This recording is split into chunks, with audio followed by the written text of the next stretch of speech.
Hello students, welcome to MOS classes. आज हम 8th class science NCERT के chapter number 1 crop production and management के question answers को discuss करेंगे। First question में हमसे कहा गया है select the correct word from the following list and fill in the blanks. यहाँ पर देखिए हमें कुछ वर्ड्स गिवन है और उसके साथ हमें जो पार्ट्स गिवन है इनमें आपको कोई ना कोई वर्ड मिसिंग मिलेगा और यहाँ पर जो ये वर्ड्स गिवन है इनमें से करेक्ट वर्ड सेलेक्ट करके आपको यहाँ पर सही जगह पे प्लेस करना है। देखिए ए पार्ट देखते हैं। The same kind of plants grown and cultivated on a large scale at a place is called. देखिए यहां पर कहा गया है कि अगर हम सेम काइंड ऑफ प्लांट्स, एक ही तरह के प्लांट्स अगर ग्रो करते हैं या खेती करते हैं उनकी ऑन अ लार्ज स्केल, बड़ी संख्या में, एट अ प्लेस, किसी एक जगह पर, तो इसको क्या कहा जाता है? इसको स्टूडेंट्स क्रॉप कहा जाता है। क्रॉपिंग करना यानी खेती करना। तो जब भी हम किसी एक जगह पर एक ही तरह के प्लांट्स को बड़ी संख्या में उगाते हैं, खेती करते हैं, तो इसके लिए सही वर्ड यहाँ पे रहेगा क्रॉप। तो ए पार्ट का आंसर यहाँ पर है क्रॉप। अब बी पार्ट देखते हैं। The first step before growing crops is dash of the soil. Crop उगाने से पहले, बिफोर ग्रोइंग क्रॉप्स यानी कि क्रॉप उगाने से पहले जो पहला स्टेप हमारा होता है वो क्या होता है? यहां पर सही वर्ड रहेगा प्रिपरेशन। प्रिपरेशन का मतलब होता है तैयार करना।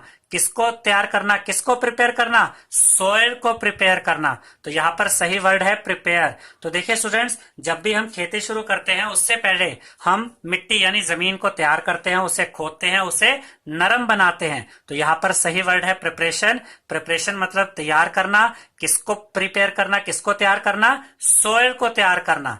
इसके बाद हम सी पार्ट देखेंगे। सी पार्ट में कहा गया damage seeds would dash on the top of water. तो स्टूडेंट्स, जब भी आपको सीड्स को सिलेक्ट करना हो कि अच्छे सीड कौन से हैं, खराब सीड कौन से हैं, तो इसकी एक पहचान, इसका एक तरीका यह होता है कि अगर आप बीजों को यानी सीड्स को पानी में डाल दे तो जो डैमेज सीड्स होते हैं यानी कि जो खराब सीड्स होते हैं ये अंदर से खोखले होते हैं, होलो होते हैं, तो ये पानी के ऊपर तैरते हैं क्योंकि ये हल्के होते हैं। जबकि जो अच्छे सीड्स होते हैं वो अंदर से भरे होते हैं, तो ये थोड़े हैवी होते हैं, तो ये पानी में डूब जाते हैं। तो यहाँ पर जो हमसे कहा गया था कि damage seeds would dash on top of water, तो जो डैमेज सीड्स होते हैं ये टॉप ऑफ वाटर, पानी के ऊपर तैरते हैं। तो इसके लिए सही वर्ड यहां से आएगा फ्लोट। फ्लोट का मतलब होता है तैरना। तो जो खराब सीड्स होते हैं वो तैरते हैं टॉप ऑफ वाटर यानी पानी के ऊपर। अब हम डी पार्ट देखते हैं। For growing a crop sufficient sunlight and dash from the soil is essential. देखिए यहां पर हमसे कहा गया फॉर ग्रोइंग अ क्रॉप, फसल उगाने के लिए सफिशिएंट सनलाइट, पर्याप्त मात्रा में सनलाइट की जरूरत होती है। एंड डैश, यहाँ के लिए सही वर्ड रहेगा वाटर, क्योंकि सनलाइट के अलावा फसलों को यानी क्रॉप्स को वाटर की भी जरूरत होती है। एंड डैश, अब इसके लिए सही वर्ड रहेगा न्यूट्रिएंट, क्योंकि फसलों को पानी के अलावा, सनलाइट के अलावा न्यूट्रिएंट्स की भी जरूरत होती है। तो अब हम इसको ऐसे पढ़ सकते हैं, फॉर ग्रोइंग अ क्रॉप, फसलें उगाने के लिए सफिशिएंट सनलाइट, पर्याप्त मात्रा में सनलाइट की जरूरत होती है। एंड डैश, वाटर की जरूरत होती है। एंड डैश, यहां पर आएगा न्यूट्रिएंट, न्यूट्रिएंट की जरूरत होती है। फ्रॉम द सॉइल, इसका मतलब यह है कि जो वाटर और जो न्यूट्रिएंट होते हैं ये क्रॉप यानी कि फसलों को कहां से मिलते हैं? मिट्टी से मिलते हैं। इज एसेंशियल यानी कि ये जरूरी होते हैं। तो डी पार्ट के लिए दो सही आंसर है, वाटर एंड न्यूट्रिएंट्स। अब हम सेकेंड क्वेश्चन करेंगे स्टूडेंट्स। सेकेंड क्वेश्चन में हमसे कहा गया है match items in column A with those in column B. यहां पर हमें दो कॉलम गिवन है students, column A and column B, और हमें इनके आइटम्स को मैच करना है। फर्स्ट कॉलम में हमें गिवन है kharif crops, rabi crops, chemical fertilisers, organic manure, और बी कॉलम में हमें गिवन है food for cattle, urea and super phosphate, animal excreta, cow dung, urine and plant waste, wheat, gram, pea, paddy and maize. तो सबसे पहले यहां पर हमें गिवन है खरीफ क्रॉप्स। खरीफ क्रॉप्स हम उन क्रॉप्स को कहते हैं जो कि रेनी सीजन यानी बारिशों के दिनों में उगाई जाती है। तो इसके लिए यहां पर सही ऑप्शन रहेगा ई ऑप्शन, क्योंकि पैडी और मेज यानी कि धान, पैडी का मतलब होता है धान और मेज हम कहते हैं मक्का या मकई को, तो ये बारिशों के दिनों में उगाई जाती है। तो खरीफ क्रॉप्स के सामने हमने ये ई ऑप्शन यहाँ पे रखा।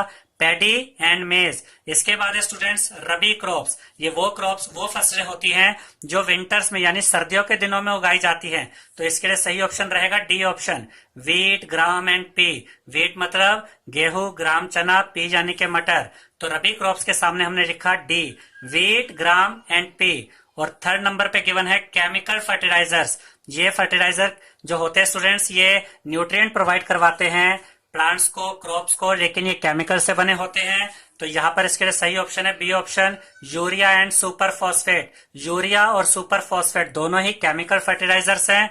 तो केमिकल फर्टिलाइजर के सामने हमने रखा किसको, यूरिया एंड सुपर फॉस्फेट को। इसके बाद चौथे नंबर पे है ऑर्गेनिक मैन्योर। ये जो सब्सटेंस होता है मैन्योर, ये भी फर्टिलाइजर की तरह जो क्रॉप्स होती है उनको न्यूट्रिएंट प्रोवाइड करवाता है, लेकिन ये केमिकल से नहीं बनते, ये ऑर्गेनिक यानी नेचुरल होते हैं। देखिए ये कैसे, इसके लिए सही ऑप्शन क्या रहेगा, सी ऑप्शन, एनिमल एक्सक्रेटा, जानवरों का वेस्ट, काउ डंग, काउस का waste, urine and plant waste. यहाँ पर एनिमल के वेस्ट, काउ के वेस्ट, काउस के यूरिन और प्लांट वेस्ट से हम मैन्योर को तैयार करते हैं और फिर ये न्यूट्रिएंट प्रोवाइड करवाते हैं किनको, क्रॉप्स को। तो चौथा जो पार्ट है ऑर्गेनिक मैन्योर, उसके लिए सही ऑप्शन रहेगा C, animal excreta, cow dung, urine and plant waste. अब हम थर्ड क्वेश्चन देखेंगे स्टूडेंट्स। थर्ड क्वेश्चन में हमसे कहा गया students, give 2 examples of each, kharif crop, rabi crop. यानी हमें खरीफ क्रॉप के भी 2 एग्जांपल देने हैं और रबी क्रॉप के भी। तो याद रखिएगा कि जो खरीफ क्रॉप होती है ये वो क्रॉप होती है जो कि रेनी सीजन यानी बारिशों के दिनों में उगाई जाती है। तो खरीफ क्रॉप जो है उसके 2 एग्जांपल है, पैडी यानी धान और मेज यानी मक्का जिसको मकई भी कहते हैं। इसके बाद है रबी क्रॉप। ये वो फसलें होती है जो विंटर सीजन यानी के सर्दियों में उगाई जाती है। तो इसके 2 एग्जांपल है, वीट यानी गेहूं और ग्राम यानी के चना। तो फोर्थ क्वेश्चन में हमें गिवन है students, write a paragraph in your own words on each of the following. यहाँ पर हमें 4 टर्म्स गिवन है। ए पार्ट है preparation of soil, B part है सोइंग, सी पार्ट है वीडिंग और डी पार्ट है थ्रेशिंग। हमें इन चारों टर्म्स के ऊपर पैराग्राफ लिखना है। तो सबसे पहले ए पार्ट देखते हैं। ए पार्ट में हमें दिया गया है preparation of soil. Preparation of soil क्या होता है, it is the first step before growing a crop. फसल उगाने से पहले, बिफोर ग्रोइंग अ क्रॉप मतलब फसल उगाने से पहले, ये पहला स्टेप होता है हमारा, यानी फसल उगाने से पहले का काम है। First task in the process is to turn the soil and loosen it. तो सबसे पहले तो मिट्टी को, जमीन को खोदा जाता है और उसे नरम बनाया जाता है। ठीक है, this allows the roots to penetrate deep in the soil. और जब हम मिट्टी को खोदते हैं, मिट्टी को नरम बनाते हैं, तो ये मदद करता है प्लांट्स की जो रूट्स होती है उनको डीप जाने में। यानी कि नरम मिट्टी होगी, खुदी हुई मिट्टी होगी, नरम मिट्टी होगी तो जो प्लांट्स होंगे उनकी रूट्स गहरी जा सकती है, जो कि प्लांट्स के लिए अच्छा होता है। The process of loosening and turning of soil is called tilling. मिट्टी को खोदना, उसे नरम बनाना, ये क्या कहलाता है, टिलिंग और प्लोइंग। इसको प्लोइंग भी कहते हैं और टिलिंग भी कहते हैं। विच इज डन बाय अ प्लो, जिसे किसकी मदद से किया जाता है, प्लो की मदद से, जिसे हिंदी में हल कहते हैं। प्लोज आर मेड ऑफ वुड और आयरन। जो प्लो होते हैं ये लकड़ी या लोहे के बने होते हैं। नाउ डेज, वर्तमान समय में यानी प्रेजेंट टाइम में, ploughing is done by tractor driven cultivator. वर्तमान समय में जो प्लोइंग है, जमीन को खोदने का जो काम होता है, नरम बनाने का जो काम होता है, इसके लिए ट्रैक्टर ड्रिवन कल्टीवेटर्स का इस्तेमाल किया जाता है, जो प्लो के मुकाबले जल्दी काम करते हैं और मेहनत भी कम लगती है।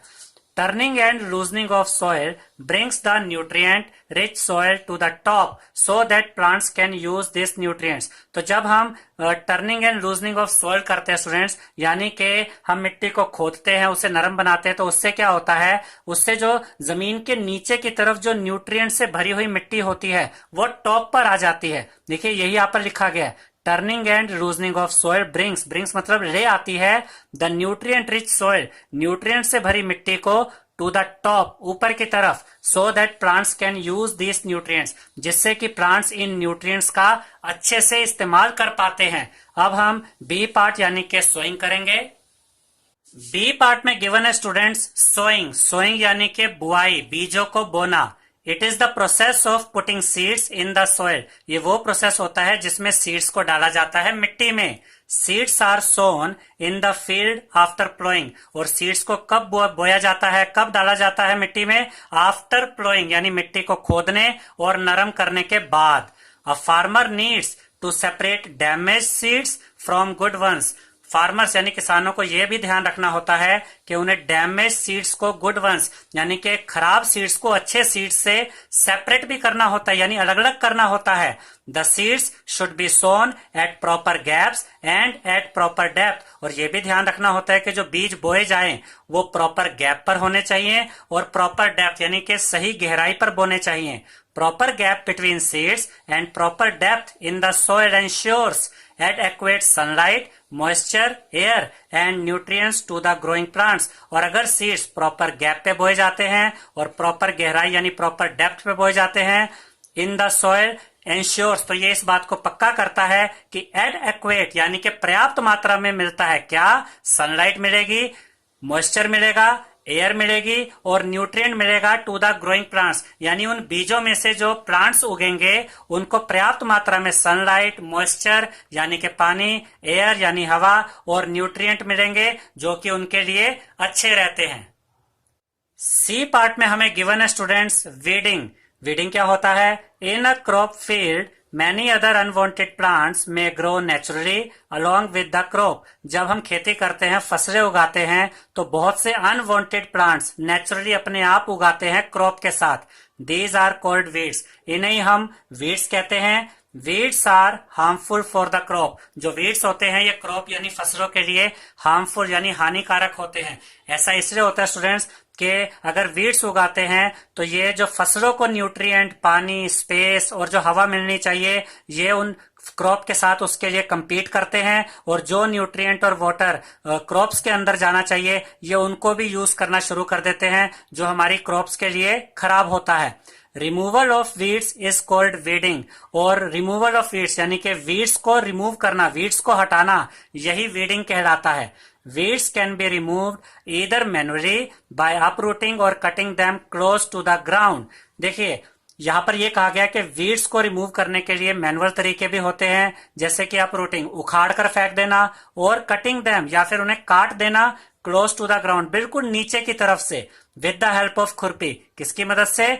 खुरपी की मदद से। या इसके लिए केमिकल मेथड भी होते हैं, वो यहाँ बताया गया है। और बाय यूजिंग वीडिसाइड्स, या फिर हम वीडिसाइड्स का इस्तेमाल करके भी जो वीड्स होते हैं उनको रिमूव कर सकते हैं, खत्म कर सकते हैं। वीडिसाइड्स केमिकल होते हैं, जब हम इनका स्प्रे करते हैं तो ये वीड्स को तो खत्म कर देते हैं लेकिन क्रॉप को कोई नुकसान नहीं पहुंचाते। The best time for the removal of weeds is before they produce flowers and seeds. और जो सबसे अच्छा समय होता है वीड्स को रिमूव करने का वो समय होता है जब उनमें फ्लावर्स और सीड्स नहीं आए होते। फ्लावर्स और सीड्स आने से पहले अगर हम उन्हें रिमूव कर देते हैं तो ये ज्यादा अच्छा रहता है, क्योंकि एक बार फ्लावर और सीड्स अगर उनमें आ गए वीड्स में तो ये जमीन से ज्यादा न्यूट्रिएंट और ज्यादा पानी खींचना शुरू कर देते हैं, जो फसलों के लिए काफी हानिकारक रहता है। तो फ्लावर्स और सीड्स के आने से पहले ही वीड्स को रिमूव कर देना चाहिए। अब हम डी पार्ट देखेंगे।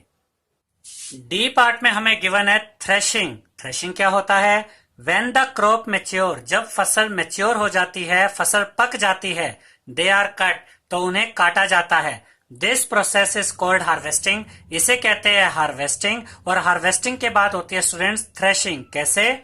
इन द हार्वेस्टेड क्रॉप, जिस फसल को काट लिया जाता है, the grain seeds need to be separated from the chaff. अब इसको ध्यान से समझिएगा। जब पकी हुई फसल को आपने काटा, फॉर एग्जाम्पल मान लीजिए कि आपने गेहूं की खेती की और जब वो फसल पक गई, वो क्रॉप मैच्योर हो गई, आपने उसे काट लिया, इसे तो कहेंगे हार्वेस्टिंग। अब ये जो हार्वेस्टेड क्रॉप है, अब गेहूं तो उसी में चिपका हुआ है प्लांट में, अब उसमें क्या होता है कि जो ग्रेन सीड्स यानी जो गेहूं है उसको हमें चाफ से अलग करना है। चाफ मतलब प्लांट का वो वाला पार्ट जो हमारे खाने के लायक नहीं होता। तो गेहूं को यानी कि ग्रेन सीड को चाफ से अलग करना क्या कहलाता है?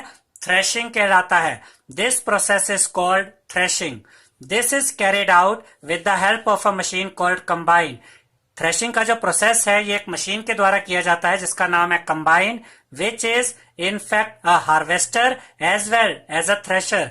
जो कंबाइन मशीन है ये हार्वेस्टर का भी काम करती है, यानी फसलों की कटाई का भी काम करती है, as well as a thresher, और ये ग्रेन सीड्स को चाफ से अलग करने का काम भी करती है। ये दोनों काम एक ही मशीन के द्वारा होते हैं, जिसे कंबाइन कहते हैं।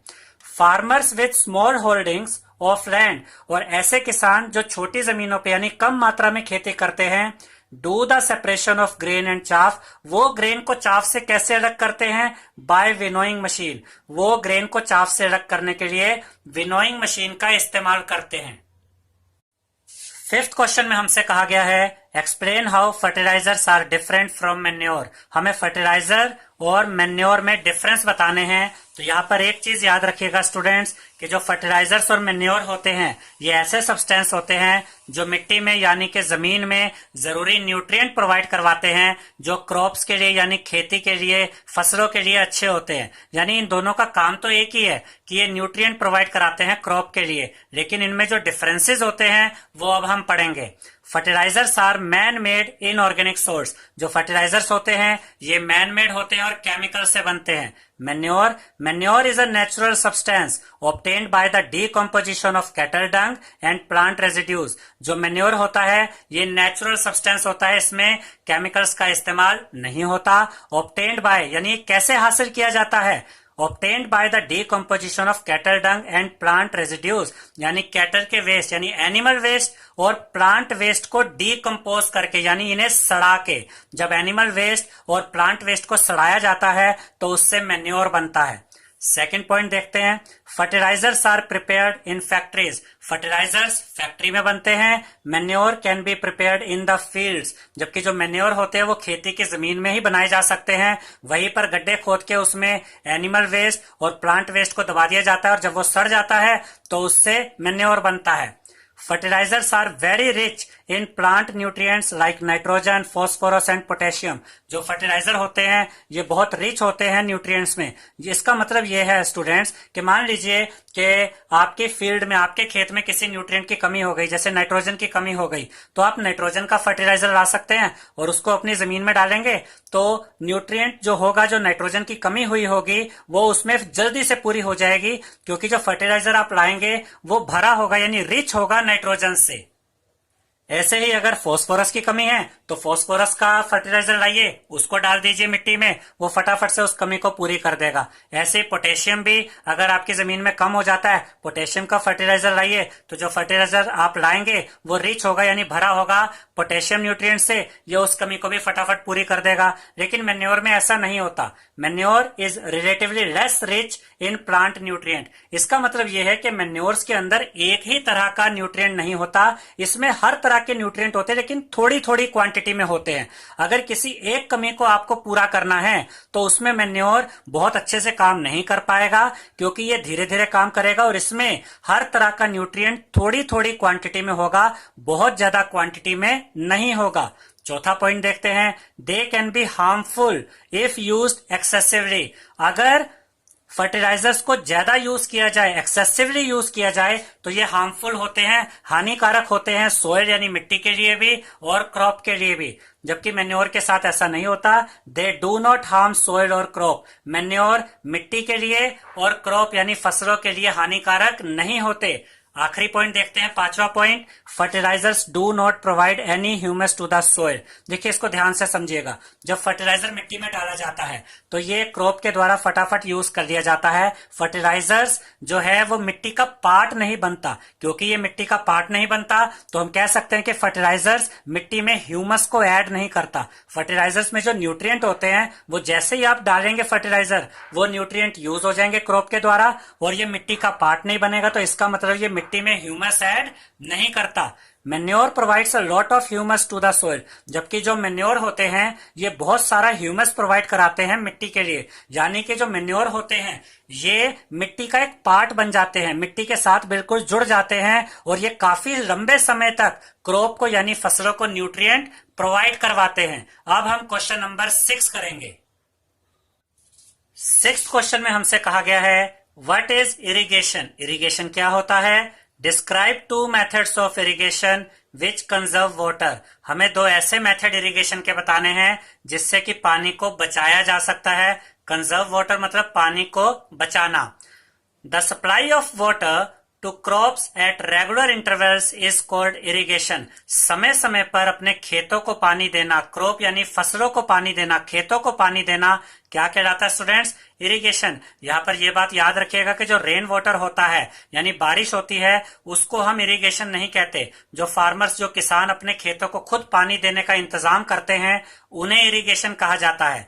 When crops are irrigated, जब क्रॉप इरिगेट होती है यानी जब फसलों को पानी दिया जाता है, nutrients dissolved in water get transported to each part of the plant। तो इरिगेशन से फायदा क्या होता है? देखिए, जो न्यूट्रिएंट होते हैं ये जब पानी में घुल जाते हैं तो उसके बाद ही ये ट्रांसपोर्ट किए जा सकते हैं यानी पहुंच पाते हैं to each part of the plant, plant के हर पार्ट तक। इसका मतलब न्यूट्रिएंट जो क्रॉप फसलों के लिए बहुत जरूरी होते हैं वो तभी प्लांट के हर पार्ट तक पहुंच सकते हैं जब वो पानी में घुले हुए हो यानी पानी में डिसॉल्व हो। इसलिए जो फसलें होती हैं, जो पौधे होते हैं, इनकी सिंचाई यानी इनमें पानी डालना बहुत जरूरी होता है। इरिगेशन को हम हिंदी में सिंचाई कहते हैं स्टूडेंट्स, यानी कि पौधों को या फसलों को पानी देना। अब इसमें हम पहला मेथड देखेंगे जो कि पानी को बचाता है और फसलों को अच्छे से पानी भी देता है। तो पहला मेथड है स्प्रिंकलर सिस्टम। स्प्रिंकलर सिस्टम एक फव्वारे की तरह काम करता है और ये बिल्कुल वैसे ही क्रॉप के ऊपर पानी डालता है जैसे कि बारिश का पानी गिरता है। कैसे? In this method, the perpendicular pipes having rotating nozzles on top are joined to the main pipeline at regular intervals। अब इसको ध्यान से समझिएगा। इस मेथड में क्या होता है, कुछ परपेंडिकुलर पाइप्स होते हैं यानी कि सीधे खड़े हुए पाइप लगाए जाते हैं, हैविंग रोटेटिंग नोजल, जिनके ऊपर नोजल यानी छेद होते हैं। रोटेटिंग नोजल मतलब घूमने वाले छेद, यानी ऐसे छेद होते हैं जो कि घूमते हैं। ऑन टॉप, ऊपर की तरफ, are join to the main pipeline. और ये जो परपेंडिकुलर पाइप होते हैं जिनके ऊपर ये रोटेटिंग नोजल होते हैं, घूमने वाले छेद, ये परपेंडिकुलर पाइप्स जुड़े होते हैं, ज्वाइन होते हैं मेन पाइपलाइन से एट रेगुलर इंटरवल। और थोड़ी थोड़ी दूरी पे परपेंडिकुलर पाइप्स लगाए जाते हैं। When water is allowed to flow through the main pipe under pressure, और जब मेन पाइप से पानी को छोड़ा जाता है प्रेशर के साथ, with the help of a pump, और ये पानी किसकी मदद से छोड़ा जाता है? पंप की मदद से एक प्रेशर के साथ छोड़ा जाता है। इट एस्केप्स, एस्केप्स होता है निकलना, फिर ये पानी निकलता है फ्रॉम द रोटेटिंग नोजल, ये उन्हीं घूमने वाले छेदों से निकलता है जो परपेंडिकुलर पाइप्स के ऊपर होते हैं। It gets sprinkled on the crop, फिर ये फवारे की तरह पानी डाला जाता है किसके ऊपर? ये क्रॉप के ऊपर गिरता है। As if it is raining, बिल्कुल वैसे ही जैसे कि बारिश का पानी क्रॉप के ऊपर गिरता है। अब हम सेकंड मेथड देखेंगे इरिगेशन का, जिससे पौधों को, क्रॉप को पानी भी मिलता है और पानी वेस्ट भी नहीं होता, यानी पानी का कंजर्वेशन भी होता है, पानी को बचाया भी जा सकता है। ये मेथड है drip system. In this system, the water falls drop by drop just at a position of the root। ये एक ऐसा सिस्टम होता है स्टूडेंट्स जिसमें एक पाइपलाइन बिछा दी जाती है बिल्कुल ग्राउंड के साथ, यानी खेतों की बिल्कुल जमीन के साथ, और छोटे छोटे छेद होते हैं इसमें जिनमें से ड्रॉप बाय ड्रॉप पानी निकलता है और सीधा जो क्रॉप यानी प्लांट होते हैं उनके सीधा जड़ों में जाता है। इसका मतलब इसमें एक्स्ट्रा पानी कहीं भी वेस्ट नहीं होता। यही यहाँ पर लिखा गया है, इन दिस सिस्टम, इस सिस्टम में the water falls drop by drop, drop by drop, एक एक ड्रॉप करके पानी निकलता है just at a position of the root, और सिर्फ रूट्स यानी कि प्लांट्स की जड़ों में, क्रॉप की जड़ों में। It is the best method for watering fruit plants, gardens and trees. ये बेस्ट मेथड होता है पानी देने के लिए फ्रूट प्लांट्स में, गार्डन्स में और ट्रीज में। Water is not wasted at all, पानी बिल्कुल भी वेस्ट नहीं होता ड्रिप सिस्टम में। It is a boon in regions where availability of water is poor. ये एक वरदान है ऐसी जगहों के लिए जहां पर पानी की जो अवेलेबिलिटी है यानी पानी की जो मात्रा है वो बहुत पुअर है, बहुत कम है। यानी जिन जगहों पर पानी की मात्रा बहुत कम है वहां पे ड्रिप सिस्टम बहुत अच्छा रहता है। अब हम क्वेश्चन नंबर 7 करेंगे। 7th क्वेश्चन में हमसे कहा गया है, if wheat is sown in the kharif season what would happen? Discuss. अगर वीट यानी कि गेहूं को खरीफ सीजन में उगाया जाए तो क्या होगा? तो देखिए students, wheat is a rabi crop, wheat एक रबी क्रॉप है, hence it requires cold climatic conditions to be grown properly. तो जितनी भी रबी क्रॉप्स होती है स्टूडेंट्स, जैसे कि ये वीट है, तो ये सर्दियों के दिनों में उगाई जाती है जब बारिशों की क्वांटिटी बहुत कम होती है। यानी कि रबी क्रॉप्स को, जैसे कि वीट है, इसको बहुत ज्यादा पानी की जरूरत नहीं होती, इसे ठंडे मौसम की जरूरत होती है। If it is sown in the kharif season, और अगर इसी वीट की क्रॉप को खरीफ सीजन में उगा दिया जाए, इट विल नॉट ग्रो, तो ये ग्रो नहीं कर पाएगी, और में गेट डिस्ट्रॉयड, और पूरी तरह से खराब हो जाएगी due to excessive rains in the kharif season, क्योंकि खरीफ सीजन में बहुत ज्यादा यानी एक्सेसिव रेन होगी, बहुत ज्यादा बारिश होगी। तो इतना ज्यादा पानी, इतनी ज्यादा बारिश वीट क्रॉप के लिए अच्छा नहीं रहेगा, तो ये डिस्ट्रॉय हो जाएगी, खराब हो जाएगी। अब हम 8th क्वेश्चन देखेंगे। 8th क्वेश्चन में हमसे कहा गया है, explain how soil gets affected by the continuous plantation of crops in a field. इसका मतलब यह है कि अगर हम कॉन्टिन्यूसली खेती करते रहते हैं एक ही जमीन पर, तो मिट्टी पर इसका क्या प्रभाव पड़ता है। अगर हम दो क्रॉप्स के बीच में, दो फसलों के बीच में टाइम का गैप नहीं देते हैं, तो मिट्टी पर क्या प्रभाव पड़ता है। तो देखिए students, soil supplies nutrients to the crop. जो मिट्टी होती है, यही क्रॉप यानी फसलों को न्यूट्रिएंट की सप्लाई करती है। क्रॉप यानी के प्लांट्स को जो न्यूट्रिएंट मिलते हैं वो मिट्टी से ही मिलते हैं। These nutrients are essential for the growth of plants. और ये जो न्यूट्रिएंट होते हैं, ये प्लांट की ग्रोथ के लिए बहुत एसेंशियल यानी बहुत जरूरी होते हैं। Continuous growing of crops in the same field makes the soil poorer in certain nutrients। अगर आप एक ही खेत में, एक ही जमीन पर कॉन्टिन्यूसली खेती करते रहेंगे, तो उस मिट्टी में कुछ न्यूट्रिएंट्स की कमी हो जाती है। This makes the soil infertile, जिसकी वजह से उस मिट्टी की, उस जमीन की उपजाऊ शक्ति कम हो जाती है। सोइल का इनफर्टाइल होना मतलब सोइल की क्वालिटी खराब होना, उसकी उपजाऊ शक्ति का कम हो जाना। And then to replenish the soil with nutrients, farmers need to add manures to the soil। और अगर जमीन में न्यूट्रिएंट की कमी हो जाती है, तो उस कमी को पूरा करने के लिए, दोबारा बनाने के लिए फार्मर्स को क्या ऐड करना पड़ता है मिट्टी में? मैन्योर। देखिए यही कहा गया है कि टू रिप्लेनिश, दोबारा बनाने के लिए। क्या दोबारा बनाने के लिए? सोइल में न्यूट्रिएंट को दोबारा बनाने के लिए फार्मर्स को मैन्योर ऐड करने पड़ते हैं मिट्टी में, जिससे कि जो न्यूट्रिएंट खत्म हो गए थे वो दोबारा बन सके। तो इस तरह से हम कह सकते हैं कि दो क्रॉप्स के बीच में, दो फसलों के बीच में टाइम का गैप रखना चाहिए, जिससे कि जो न्यूट्रिएंट्स की कमी होती है एक क्रॉप उगाने पर, उसको पूरा करने के लिए समय मिल जाता है। अब हम क्वेश्चन नंबर 9 करेंगे। 9th क्वेश्चन में हमसे कहा गया students, What are weeds? weeds क्या होते हैं? How can we control them? हम weeds को कैसे कंट्रोल कर सकते हैं? तो देखिए, the unwanted plants in the field are called weeds which have to be removed। जब हम क्रॉप उगाते हैं, जब हम फसलें उगाते हैं, खेती करते हैं, तो उन क्रॉप के साथ कुछ अनवांटेड प्लांट्स भी उग जाते हैं, यानी ऐसे प्लांट्स जो हमारी जरूरत के नहीं होते, हमारे लिए अच्छे नहीं होते। इनको हम क्या कहते हैं? वीड्स कहते हैं। Which have to be removed, और इन्हें रिमूव करना, इन्हें हटाना जरूरी होता है। Otherwise our own crop plants may not get sufficient water, nutrients, space and light. और अगर हम इन वीड्स को नहीं हटाएंगे, तो देखिए क्या क्या परेशानी होती है।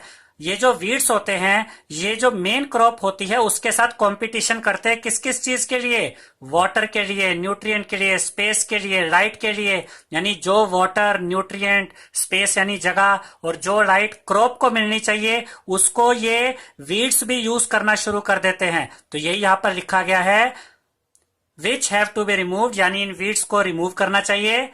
Otherwise our own crop plants, तो अगर ऐसा नहीं करेंगे तो हमारे जो क्रॉप प्लांट्स होंगे मे not get sufficient water, nutrient, space and light. तो उन्हें पर्याप्त मात्रा में ना वाटर मिलेगा, ना न्यूट्रिएंट, ना स्पेस, ना लाइट, क्योंकि ये सारी चीजें वीड्स भी यूज करना शुरू कर देंगे, जो हमारे लिए वैसे ही किसी काम के नहीं होते। तो इससे हमारी क्रॉप पे बुरा प्रभाव पड़ता है। Weeds are removed by manual method और by using weedicides।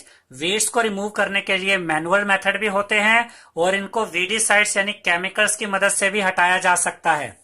The manual removal includes physical removal of weed by uprooting और cutting them close to the ground. जो मैनुअल मेथड होता है वीड्स को हटाने का, उसमें हम क्या करते हैं, हम फिजिकली रिमूव कर देते हैं वीड्स को बाय अपरूटिंग, उखाड़ कर, हाथों से उखाड़ कर उसको अलग कर सकते हैं जमीन से, और cutting them close to the ground, ये बिल्कुल ग्राउंड के साथ नीचे से उसको काट सकते हैं।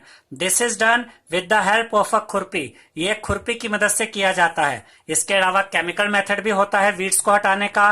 We can remove weeds by using weedicides, weedicides का इस्तेमाल करके भी वीड्स को रिमूव किया जा सकता है। वीडिसाइड्स ऐसे केमिकल होते हैं स्टूडेंट्स जिनका स्प्रे करने पर वो वीड्स को मार देते हैं, खत्म कर देते हैं, लेकिन हमारी जो मेन क्रॉप होती है उसके ऊपर उसका कोई बुरा प्रभाव नहीं पड़ता। These weedicides only damage weeds, ये जो वीडिसाइड्स होते हैं ये सिर्फ वीड्स को डैमेज करते हैं, वीड्स को खत्म करते हैं। And do not harm crops, ये हमारी फसलों को कोई नुकसान नहीं पहुंचाते हैं। आई होप स्टूडेंट्स आपको हमारा ये वीडियो पसंद आया होगा। अगर आपको हमारा ये वीडियो पसंद आया है तो इसे लाइक, शेयर और सब्सक्राइब कीजिए। Thank you.